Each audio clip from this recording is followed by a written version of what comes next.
साथियों, गुजरात और देश में विकास के प्रयासों के बीच एक और विषय संवेदनशील होता जा रहा है। पिछले कुछ वर्षों में दुनिया लगातार अस्थिर परिस्थितियों से गुजर रही है। पहले कोरोना का संकट, फिर वैश्विक आर्थिक चुनौतियां और अब पश्चिम एशिया में बढ़ता तनाव। इन सारी परिस्थितियों का असर लगातार पूरी दुनिया पर पड़ रहा है और भारत भी इससे अछूता नहीं है। अगर कोरोना महामारी इस सदी का सबसे बड़ा संकट थी, तो पश्चिम एशिया में युद्ध से बनी परिस्थितियां इस दशक के बड़े संकटों में से एक है। जब हमने मिलकर कोरोना का मुकाबला कर लिया, तो इस संकट से भी अवश्य पार पा जाएंगे। सरकार भी लगातार ये प्रयास कर रही है कि देश के लोगों,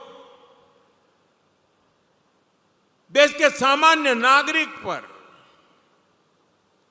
इन सारी विपरीत परिस्थितियों का कम से कम असर हो। लेकिन ऐसे समय में देश को जन भागीदारी की शक्ति की बहुत बड़ी आवश्यकता है। जब जब देश युद्ध या किसी और अन्य बड़े संकट से गुजरा है, सरकार की अपील और उस अपील पर हर नागरिक ने ऐसे ही अपना दायित्व निभाया है।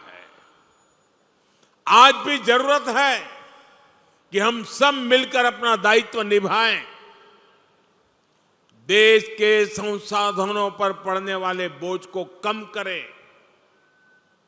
आप भी जानते हैं कि भारत कितने ही उत्पादों को मंगाने के लिए लाखों करोड़ रुपए की विदेशी मुद्रा खर्च करता है।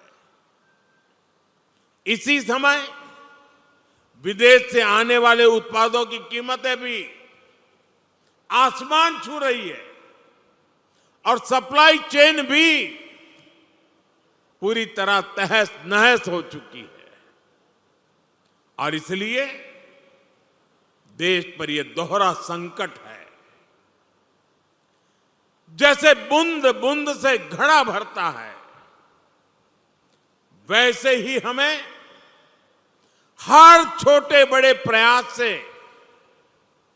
ऐसे उत्पादों का उपयोग कम करना है जो विदेश से आते हैं, और ऐसे व्यक्तिगत कामों से भी बचना है जिसमें विदेशी मुद्रा खर्च होती हो। साथियों, भारत के इंपोर्ट का बहुत बड़ा हिस्सा क्रूड ऑयल है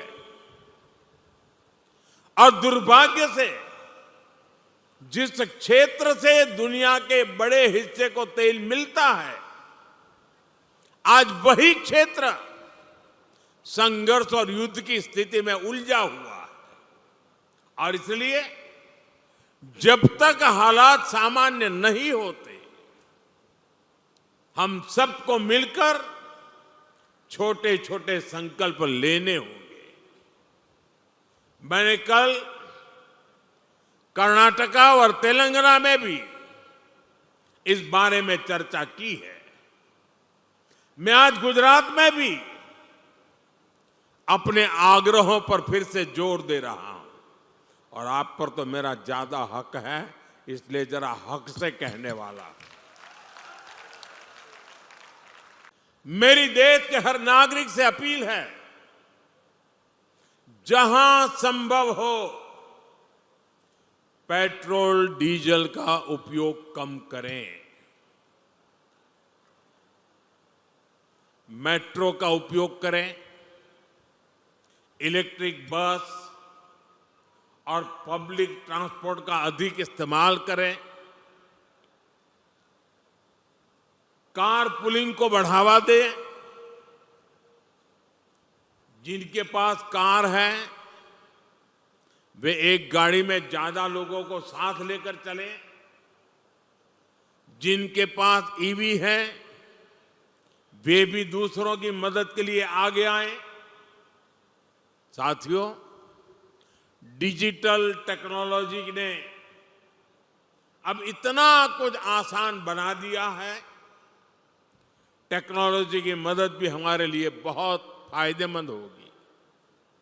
ये जरूरी है कि सरकारी और प्राइवेट दोनों ही दफ्तरों में वर्चुअल मीटिंग्स और वर्क फ्रॉम होम को प्राथमिकता दी जाए।